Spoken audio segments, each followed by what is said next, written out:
अस्सलाम वालेकुम। मैं हूं फ़खर दुरानी और आप देख रहे हैं फैक्ट चेक पाकिस्तान। आज तीन अहम मौज़ूआत के ऊपर बात करेंगे। पहले नंबर पे हम बात करेंगे इमरान खान मुज़ाकरात के लिए तैयार हो गए हैं और इस हवाले से उन्होंने चीफ जस्टिस को ख़त लिखने का फ़ैसला कर लिया है। इसके ऊपर तफसील के साथ बात करेंगे कि वो मुज़ाकरात किसके साथ करना चाहते हैं और चीफ जस्टिस को ख़त क्यों लिख रहे हैं मुज़ाकरात के हवाले से। दूसरे हिस्से में हम बात करेंगे कि पीआईए की निजकारी के हवाले से आपने देखा होगा ये काफ़ी अरसे से चल रहा था। फिर फाइनली इसके हवाले से कोई 6 कंपनीज़ ने बोली में हिस्सा लिया है। जो बिडिंग प्रोसेस है उसमें वो कौन-कौन सी कंपनीज़ हैं और अनफॉर्चुनेटली उसमें कोई भी इंटरनेशनल या बैनुल अक़वामी कंपनी नहीं है, सारी लोकल कंपनीज़ हैं और लोकल बायर्स हैं। वो कौन-कौन से हैं इस पे भी तफ़सील के साथ बात करेंगे। जबकि तीसरे नंबर पे हम बात करेंगे एक तो आज इकनॉमिक सर्वे जो है वो लॉन्च होना है और उसके साथ-साथ जो मुख्तलिफ वज़ारतों के बजट के हवाले से जो एलोकेशन हुकूमत कर रही है वो कितना है और कौन-कौन सी वज़ारत के लिए कितनी जो है वो बजट एलोकेट किया जा रहा है, इसके ऊपर भी तफ़सील के साथ बात करेंगे। सबसे पहले हम बात कर लेते हैं इमरान खान के हवाले से। आपको याद होगा कि ये जो नैब तरमीमी बिल था, जो इमरान खान ने चैलेंज किया हुआ था सुप्रीम कोर्ट में और सुप्रीम कोर्ट में ये समाअत हो रही थी, लाइव स्ट्रीम तो नहीं किया गया, लेकिन उसके बावजूद इमरान खान लगातार 3 पेशियों के ऊपर वीडियो लिंक के ज़रिए मौजूद रहे और जब आखिरी जो इसकी समाअत थी, उस पे चीफ जस्टिस ने इमरान खान से वो मुखातिब भी हुए, उनसे जो सवाल व जवाब थे इस बिल के हवाले से वो भी पूछे गए और साथ-साथ इमरान खान भी जो है वो इस बिल के हवाले से भी बोले। वो बिल से हट के या जो नैब तरमीम था उससे हट के जब वो बोलना शुरू हुए तो चीफ जस्टिस ने उनको रोक दिया। फिर एंड पे चीफ जस्टिस ने और जो अदालत थी उन्होंने ये कहा कि जो पार्लियामेंट है वो सियासी मामलात हल करने का वाहिद ज़रिया है। आप पार्लियामेंट में जाएँ, आप मुल्क को आगे बढ़ने दें। तो इस तरह के जो जज साहिबान के जो रिमार्क्स थे उसके बाद ये भी मीडिया के ऊपर रिपोर्ट हुआ था कि इमरान खान इस हवाले से कोई सोच विचार कर रहे हैं कि वो चीफ जस्टिस को खत लिखेंगे। फाइनली आज जो है वो रोजनामा जंग में एक खबर छपी है जिसके मुताबिक इमरान खान चीफ जस्टिस को खत लिखने के हवाले से उन्होंने जो अपनी लीगल टीम है उनको पॉइंट्स लिखवा दिए हैं और जो खत लिखने के हवाले से इस पे उन्होंने वो गो अहेड दे दिया है कि वो चीफ जस्टिस को खत लिखा जाए इमरान खान के बिहाफ के ऊपर। अब सवाल ये है कि ये जो इमरान खान ने खत लिखने के हवाले से ये मंजूरी दी है उसमें क्या क्या नुकात शामिल किए हैं कि वो किन बुनियादों के ऊपर जो है वो मुज़ाकरात करना चाहते हैं और किन के साथ मुज़ाकरात करना चाहते हैं। क्या वो सियासी जमातों के साथ और जो पार्लियामेंट में मौजूद सियासी जमातें हैं उनके साथ मुज़ाकरात करना चाहते हैं या माजी की तरह वो इस्टेब्लिशमेंट ही से और फ़ौज से ही मुज़ाकरात करने पे बज़िद हैं। तो इस पे दोनों ऑप्शंस को अगर हम देखें, इस्टेब्लिशमेंट के हवाले से अगर देखा जाए तो इस्टेब्लिशमेंट ने तो इनको ऑफ़र की है। डीजीआईएसपीआर ने प्रेस कॉन्फ्रेंस करके कहा कि आम माफ़ी मांग लें पब्लिकली 9 मई के हवाले से, तो उसके बाद बातचीत हो सकती है। लेकिन उसके बाद हमने देखा है कि इमरान खान ने बजाय इसके कि उस पे कोई नरम या कोई लचक दिखाते, नरमी या कोई लचक दिखाते, उन्होंने उल्टा जो फ़ौज है और इस्टेब्लिशमेंट है उसके ऊपर चढ़ाई शुरू कर दी। हमने देखा है कि उसके बाद इमरान खान ने जो है वो हमीद उर रहमान कमीशन रिपोर्ट वाला ट्वीट है या उसके दूसरे जो एसआईएफसी है उसको टारगेट करना या फिर जो बैरून मुल्क में उन्होंने कॉल दे दी कि तमाम तर जो ओवरसीज़ पाकिस्तानी जो पीटीआई के जो चैप्टर्स हैं वो तमाम ममालिक में जो है वो एहतजाज करें जो पाकिस्तान में ह्यूमन राइट्स की वायलेशन हो रही है, जिस तरह उनको जेल में रखा गया है, बाकी पार्टी जो अरकान हैं उनको बंद किया गया है। तो उस हवाले से उन्होंने उनको हिदायत जारी कर दी। एक तरफ जो है वो इस्टेब्लिशमेंट का जो उन्होंने वो जो जवाब मुज़ाकरात का या माफ़ी का वो अपने तौर पे दे दिया कि वो माफ़ी बिल्कुल भी नहीं मांगेंगे, बल्कि वो अपने जो 9 मई के हवाले से स्टैंस है वो उसके ऊपर कायम और दायम है और वो उनका जो स्टैंस है वो यही है कि ये जो 9 मई था वो एक फॉल्स फ्लैग ऑपरेशन था। तो उसके बाद ये जो इस्टेब्लिशमेंट है उसके साथ तो मुज़ाकरात का चैप्टर जो है ये इमरान खान ने खुद क्लोज़ कर दिया। अब दूसरी तरफ अगर हम देखें जो सियासी जमातों के साथ बातचीत है, सियासी जमातों के साथ उनका हमेशा से ही ये एक स्टैंस रहा है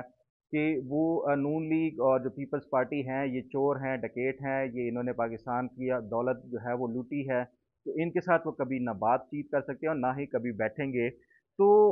एक तरफ वो इस्टेब्लिशमेंट के साथ भी बिगाड़ चुके और आगे का जो एक रास्ता था वो बंद कर चुके हैं और जो सियासी जमातें हैं उनके साथ भी वो बैठने के लिए तैयार नहीं हैं। और बैठना चाहें भी तो जो उनका एक वोटर है, वो जिस तरह इमरान खान उनको एक कायल कर चुके हैं कि चोरों के साथ नहीं बैठेंगे वो किसी सूरत भी, तो उसके बाद ये उनके लिए एक बड़ा मुश्किल फैसला होगा कि वो अगर ये इन सियासी जमातों के साथ, और फिर ये इमरान खान का शुरू से एक वो है, वो समझते हैं कि असल जो ताकत है वो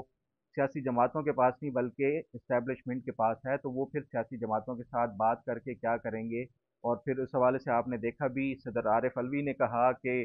अगर वो किसी से घर लेना चाहें तो वो माली से बात नहीं करेंगे बल्कि घर के मालिक से बात करेंगे। तो ये अगर दोनों ऑप्शंस को देखा जाए तो इमरान खान फिर ये जो ख़त लिखने का और उसके साथ साथ जो मुज़ाकरात के हवाले से, वो किसके साथ आखिर मुज़ाकरात करना चाहते हैं? क्या वो सुप्रीम कोर्ट के साथ मुज़ाकरात करना चाहते हैं, या क्या वो सुप्रीम कोर्ट को सालिस के तौर पे वो लेना चाहते हैं और चीफ जस्टिस को? तो मेरा ख्याल है कि ये भी एक इमरान खान की एक बहुत ही जो है वो बैड ऑप्शन है जो इन्होंने वो अब सोचा है कि चीफ जस्टिस को ख़त लिखा जाएगा। अदालत को अगर ये मुलव्वस करेंगे, ये उससे पहले सियासी मामलात में फ़ौज को मुलव्वस कर चुके हैं और उसके बाद अब ये अदलिया को मुलव्वस करना चाहते हैं, तो मैं समझता हूँ कि ये ना तो सिर्फ इमरान खान की सियासत के लिए बल्कि ओवरऑल पाकिस्तान के लिए भी ये एक बुरी जो है वो एक बुरा ऑप्टिक समझा जाएगा। तो मेरा ख्याल है कि ये इमरान खान के अगर ये ख़त लिखने का वाकई इसमें वो कोई सोच रहे हैं संजीदगी के साथ, तो ये कोई अच्छा जो है वो एक उनकी चाल नहीं है। और फिर उसमें जो मुख्तलिफ मेरी ज़राए हैं वो उनसे भी बातचीत हुई, तो उनका जो पीटीआई का जो स्टैंड है वो कहते हैं कि तीन ऑप्शंस दिए जाएंगे सुप्रीम कोर्ट को, जो चीफ जस्टिस को खत लिखा जाएगा उसमें भी यही कि उनका जो मैंडेट है वो वापस किया जाए, तमाम तर जो मुकदमात हैं 9 मई के हवाले से या उसके अलावा उनको या तो जो बेकसूर हैं उनको बिल्कुल उनके मुकदमात ख़त्म किए जाएं और बाकी फेयर ट्रायल का वो उनको दिया जाए, राइट दिया जाए, जो कि एक बिल्कुल दुरुस्त वो है मुतालबा है। और उसके साथ साथ तीसरा वही जो फॉर्म 45 और 47 वाला है वो उसके हवाले से, तो मेरा ख्याल है कि ये जो ऑप्शंस भी दिए हैं इन्होंने, ये तमाम तर वो ऑप्शंस हैं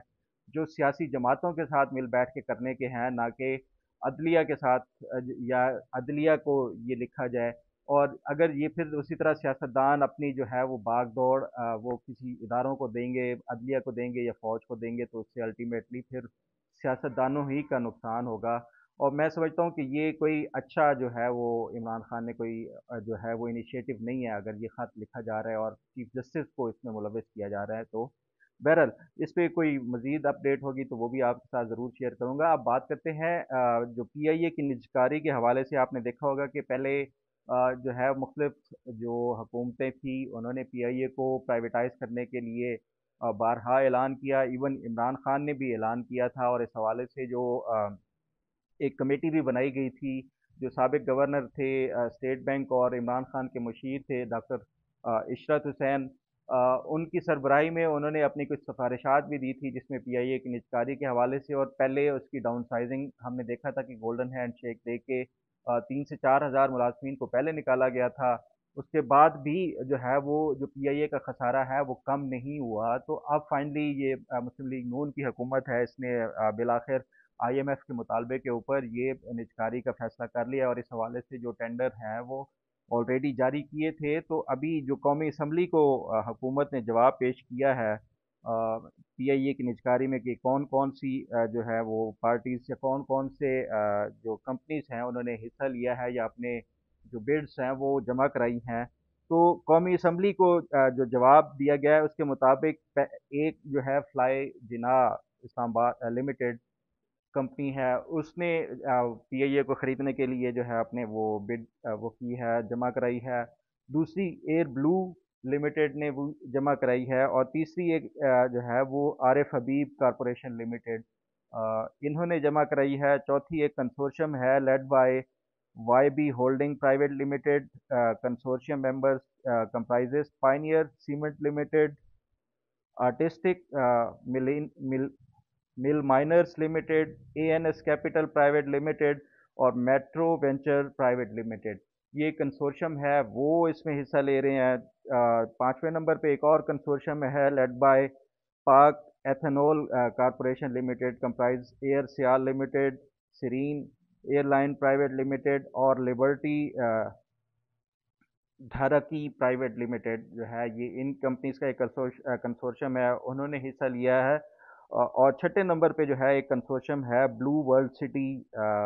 consortium, comprises blue world aviation IRIS communication limited. یہ بلو ورلڈ جو ہے یہ بیسکلی ریئل اسٹیٹ بزنس میں ہے، اور ان کے جو ایک مالک ہیں ابھی وہ مسلم لیگ نون کے MPA بھی ہیں۔ تو یہ 6 کمپنیز ہیں، لوکل کمپنیز ہیں، جنہوں نے PIA کی جو نجکاری کے حوالے سے، جو اس میں خریدنے کے حوالے سے اپنا جو ہے وہ شو کیا ہے، اپنا انٹرسٹ شو کیا ہے۔ تو اب دیکھتے ہیں کہ ان میں سے ان 6 کمپنیز میں سے کس کو یہ جو PIA کی ہے وہ نجکاری دی جاتی ہے۔ اب اگر ہم بات کریں، آج جو ہے وہ حکومت نے اکنامک سروے جاری کرنا ہے، جس میں پچھلے جو مالی سال آج جو کمپلیٹ ہو رہا ہے جون میں 2023 سے 24 تک کا، اس میں جو حکومت کی کارکردگی تھی، جو ٹارگٹس دیے گئے تھے اس میں سے کیا کیا اچیو کیے گئے، اور جو ٹارگٹس میں سے کیا کیا رہ گئے ہیں، اس کے حوالے سے یہ حکومت تمام تر اعداد و شمار بتائے گی۔ اور اس میں جو آگے کے حوالے سے کل بھی جو ہے وہ وفاقی بجٹ وہ ہونا ہے۔ تو اگر ہم یہ دیکھیں کہ جو حکومت نے اس سال جو بجٹ ہے اس میں اوورال جو ڈیولپمنٹ کے حوالے سے کتنا وہ کیا ہے، ایلوکیٹ کیا ہے، اور اس کے ساتھ ساتھ جو صوبے ہیں انہوں نے کتنا کیا ہے، تو یہ جو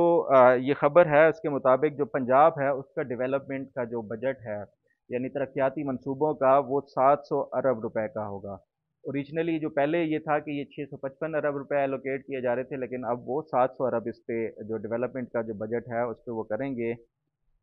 اور اس کے ساتھ ساتھ جو سندھ ہے اس کا 764 ارب روپے کا وہ بجٹ ہوگا، یعنی وہ پنجاب سے بھی زیادہ جو ڈیولپمنٹ کا بجٹ ہے وہ سندھ والے وہ خرچ کر رہے ہیں۔ اسی طرح اگر ہم دیکھیں تو جو باقی صوبے ہیں، KPK کا جو ہے وہ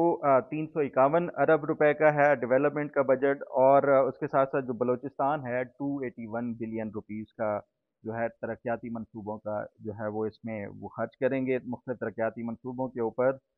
پاور ڈویژن کے لیے جو ہے حکومت نے 260 ارب روپے الوکیٹ کیے ہیں۔ اسی طرح جو ہے